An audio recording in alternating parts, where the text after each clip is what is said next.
All right, everybody, let's turn together to the book of Joshua, chapter 3. Joshua, the third chapter. And we will begin reading together in just a few minutes, beginning at verse 1. So let me just say Happy New Year again to everybody. It's a funny thing the way our minds work. I was, somehow a memory came back to me from nearly 50 years ago. I'd say 49 or 48 or 49 years ago. My mother and my sister and brother and I guess it would have been the four of us, were in a booth at a little restaurant in Peterborough where we lived at the time. And it was New Year's Eve was quickly approaching. And I can remember just talking with my mother about what we would do on New Year's Eve, my plans for staying up till midnight. Which ended the same way they ended almost every year, with me falling asleep at about 9 o'clock. I never made it to midnight until I was well into my teens. It was just something that was very difficult for me to do, as I've always been an early riser and an early to bedder. But that was so many years ago, and yet I can still remember it fairly clearly. And as I mentioned earlier in our class, it really does literally seem just like yesterday that the year 2000 was upon us. It was such a big transition, a new millennia, a new century.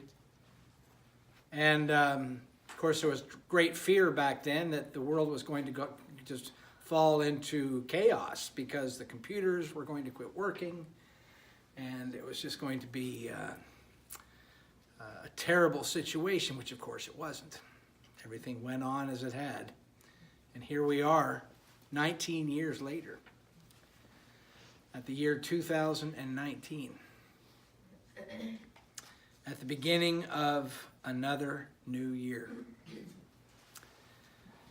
In Joshua chapter 3 and verse 1,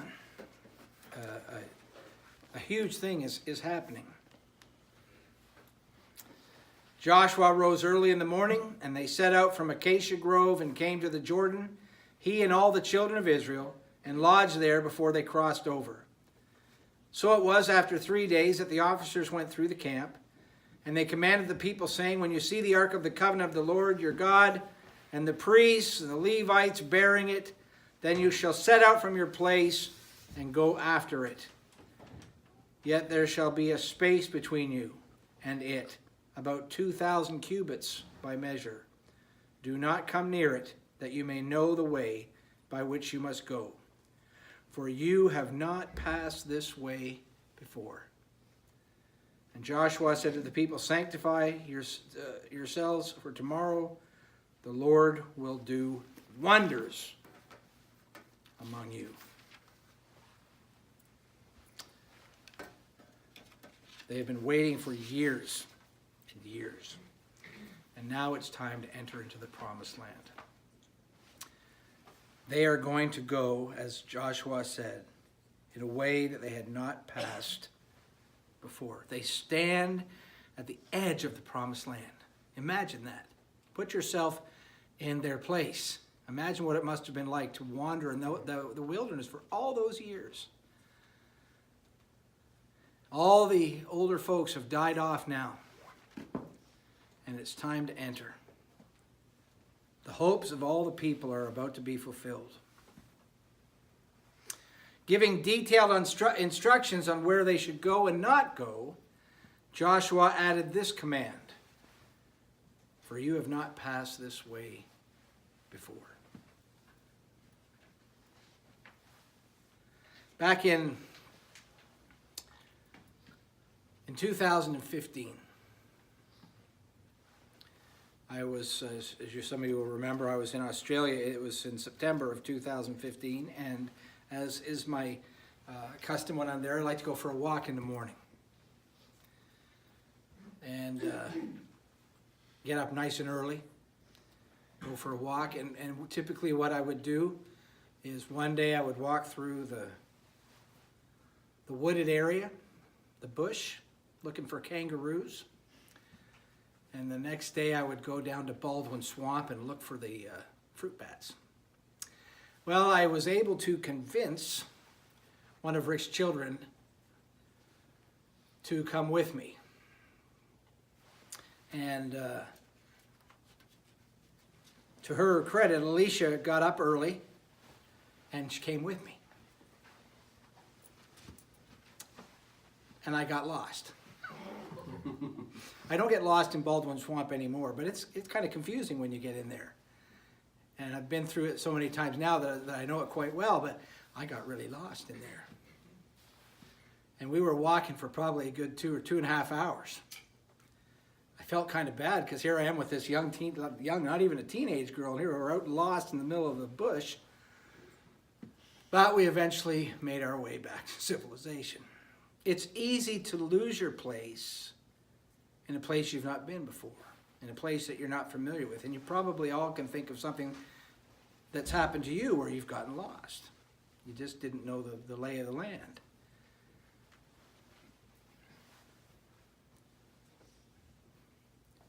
In a very real sense, as we begin 2019,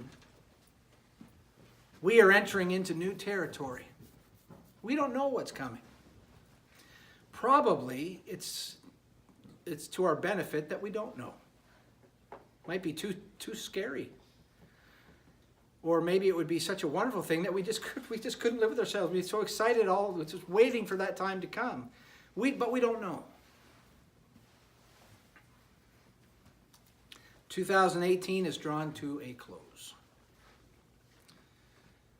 And we have stepped into another year.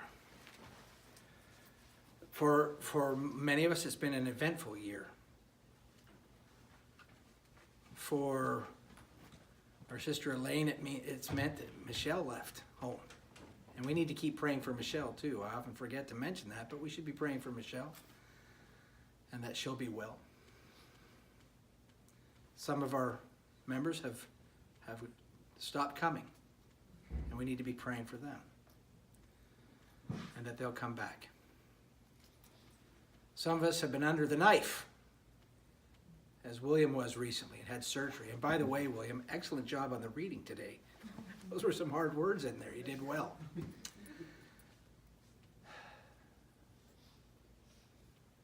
We've lost loved ones. It's certainly been a difficult latter part of the year for our family and for the Disselkamp family. His dad has passed away and Roy Disselkamp has passed away.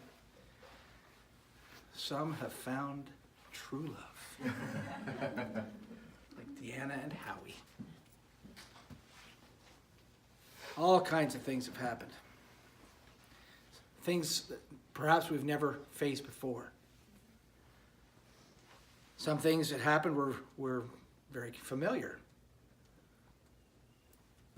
But again, we don't know what tomorrow or next week or next month or what this year will bring. But we know this. Look what it says in Philippians chapter 4. Philippians chapter 4 and verse 11. Paul is writing to the brethren in Philippi, and to these brethren in Philippians 4, in verse 11, he writes, "Not that I speak in regard to need, for I have learned in whatever state I am to be content. I know how to be abased, and I know how to abound. Everywhere and in all things I have learned both to be full and to be hungry, both to abound and to suffer need.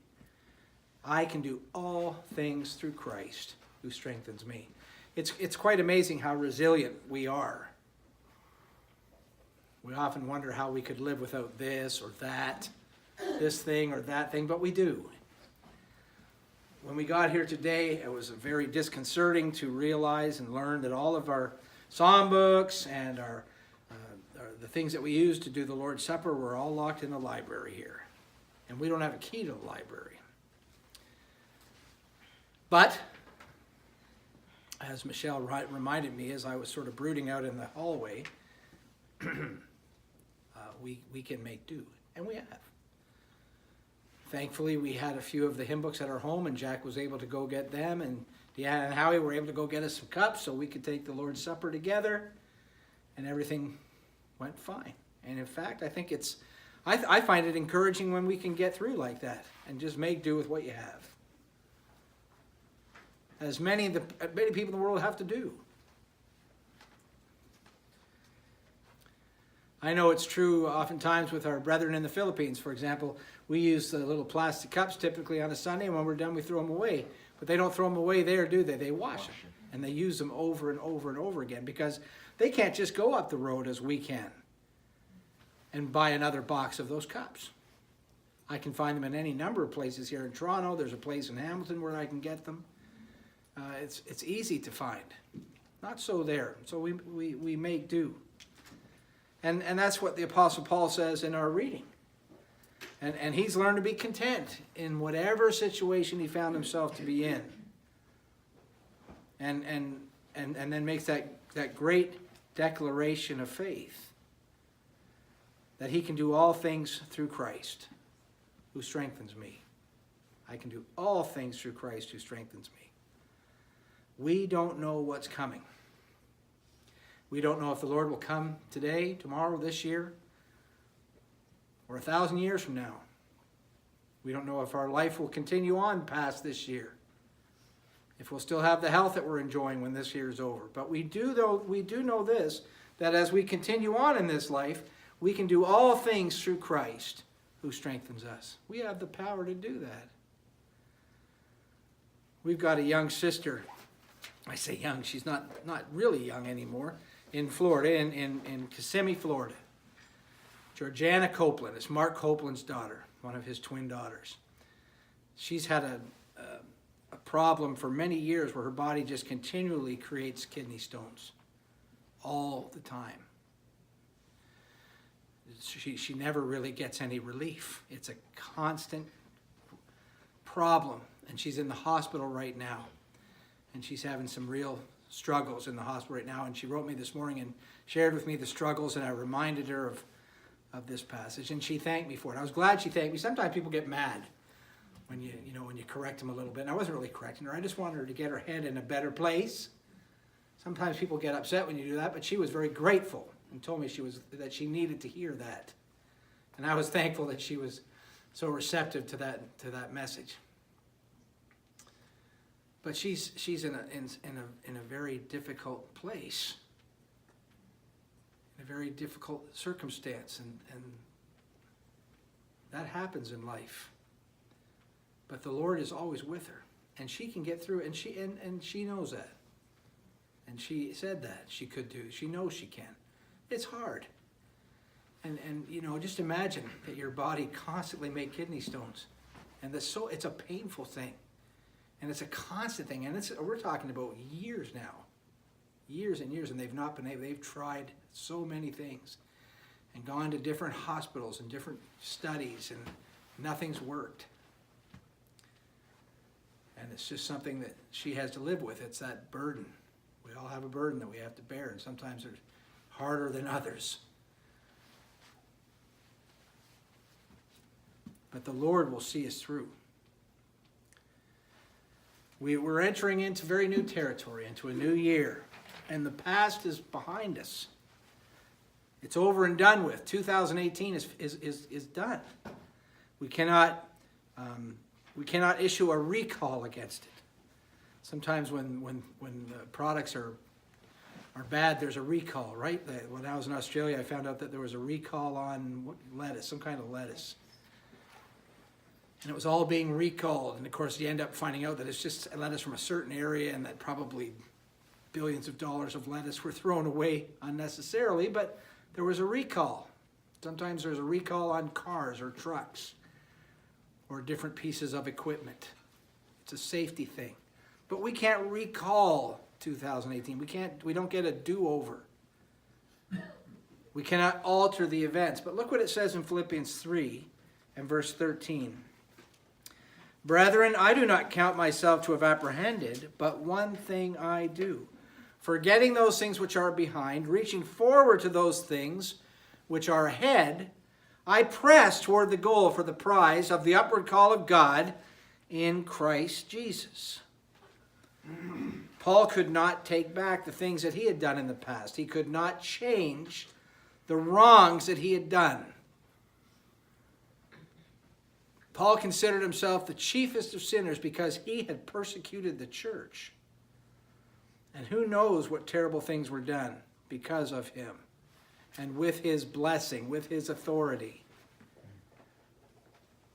But forgetting the things that are behind and reaching forward to the things that are ahead, we press. He pressed toward the goal. And that's what we do. We can't alter the past, but we can change our ways in the future.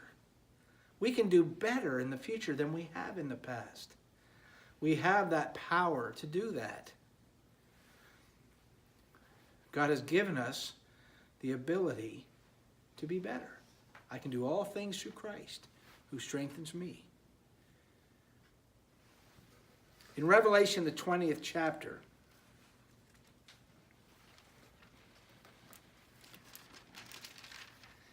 Revelation 20 and verse 12. As John is in the Spirit on the Lord's Day, he writes this, "And I saw the dead, small and great, standing before God, and books were opened. And another book was opened, which is the book of life. And the dead were judged according to their works, by the things which were written in the books." God has a record of our lives. Kind of a scary thought. He has a record of our lives. But when I read this passage, it kind of reminds me of that old, Dickens story about Scrooge. You remember Scrooge? Does everybody know that story? Scrooge was a Scrooge. He was a miserable old man. He'd had a pretty good start, but he made a wrong turn and became a terrible, cruel, wicked person who didn't care about anyone. He didn't care about himself. He didn't like anybody, not even himself. He was cheap and miserly, didn't care for the poor, didn't care if they died or lived. And then his old business partner who died, Jacob Marley, comes to him as a ghost, tells him that he's in trouble, but that 3 angels are going to appear to him. 3 spirits are going to appear to him that night.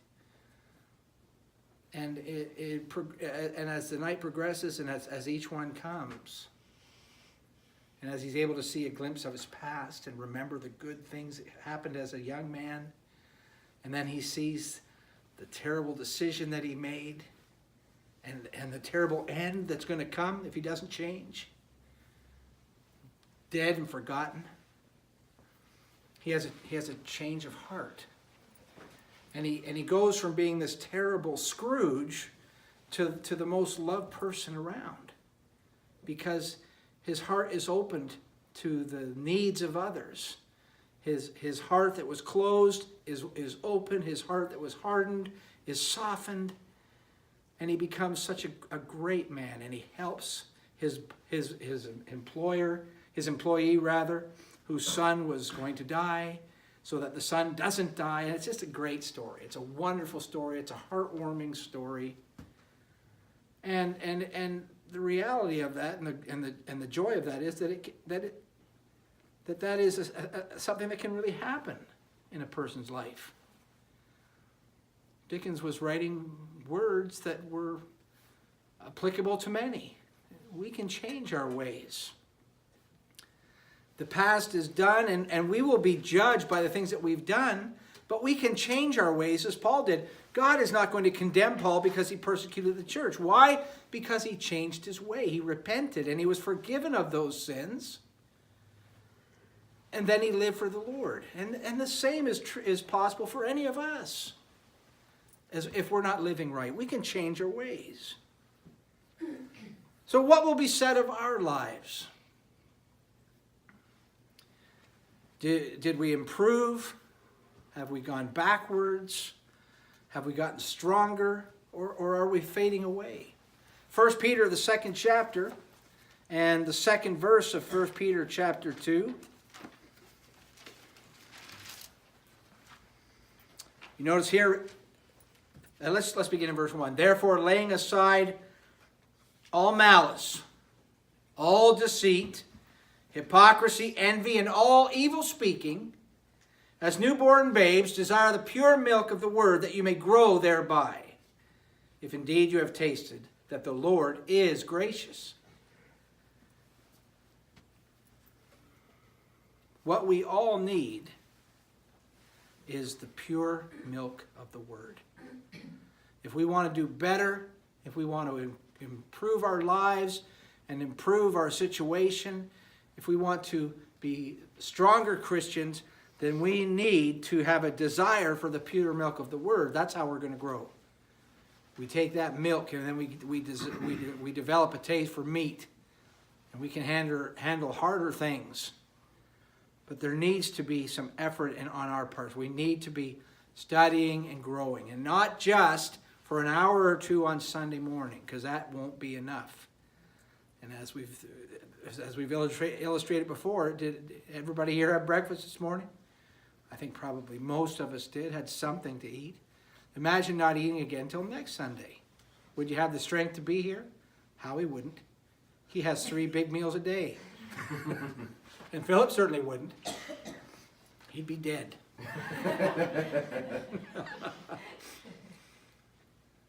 I wouldn't. Imagine not having another meal till next Sunday. That's what it is. If all you're getting is what you get when you're here, how can you possibly grow? How can any of us possibly grow if all we get is what we get for an hour or two on a Sunday morning, and maybe an hour on a Tuesday night when we meet together? We all have a responsibility to take what Peter has written here in 1 Peter 2 and put it into practice in our lives.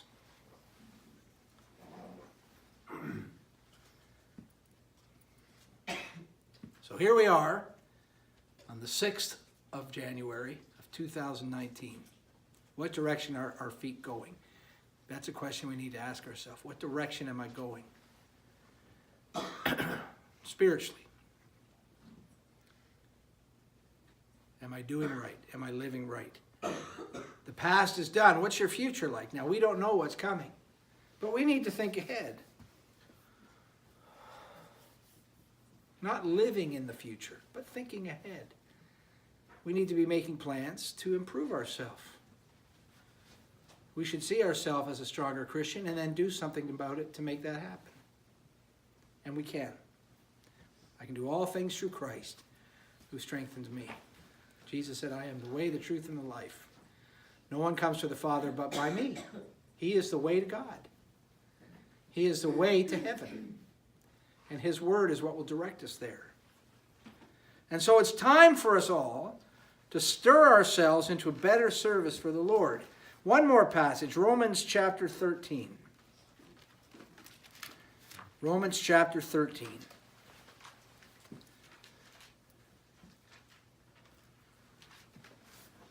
Beginning in verse 11. And do this, knowing the time, that now it is high time to awake out of sleep, for now our salvation is nearer than when we first believed. The night is far spent, the day is at hand, therefore let us cast off the works of darkness, and let us put on the armor of light. Let us walk properly as in the day, not in revelry and drunkenness, not in lewdness and lust, not in strife and envy, but put on the Lord Jesus Christ and make no provision for the flesh to fulfill its lusts. Let's cast off the works of darkness. Let's put on the armor of light and let us walk properly. I record these sermons and I put them on YouTube and I share them with anyone that wants to watch it. I send them to my good friend and brother Rick Hansen in Bundaberg, Queensland, and I send them to my dear brother and sister Evert and Joan Clausen in Ganda, where they live. And so as I deliver this message to you, I deliver it to them as well. We have today. We're not promised tomorrow. We have today. We need to make the best of every day God gives us, to make the most of it. And I encourage you all to do that, and I encourage myself to do that, to make the most of these days. The days are evil, to be sure, and there's all kinds of wickedness around us, but there's good. There's plenty of good out there as well. There are people that are searching for the gospel, and we need to bring it to them as we have opportunity and as we have the ability. We need to just use this life that God has given us to his service. And let us all strive to do that very thing. Den is going to lead us in number 498. Where he leads, I'll follow. And as we sing these words together, let us sing from our hearts and with the understanding. Let us truly be devoted to Christ, and let us determine in our hearts that we will follow him as we begin this new year, as together we stand and as we sing.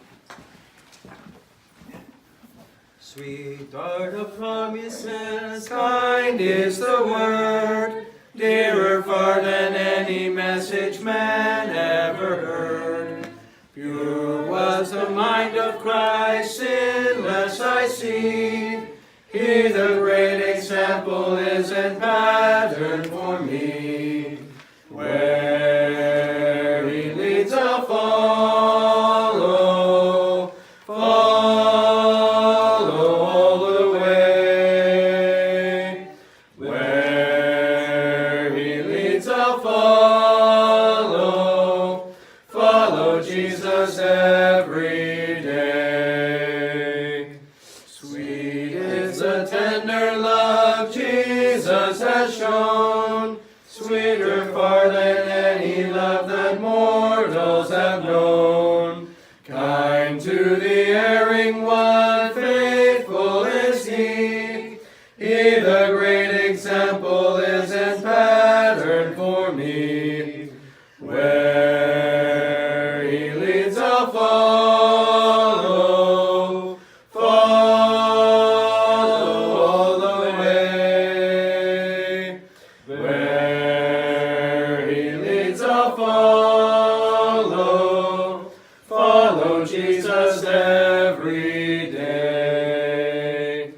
List to his loving words, come unto me.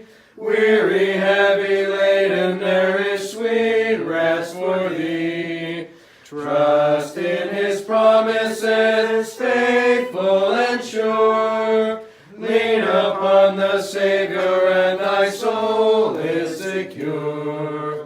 Where he leads I'll follow, follow all the way.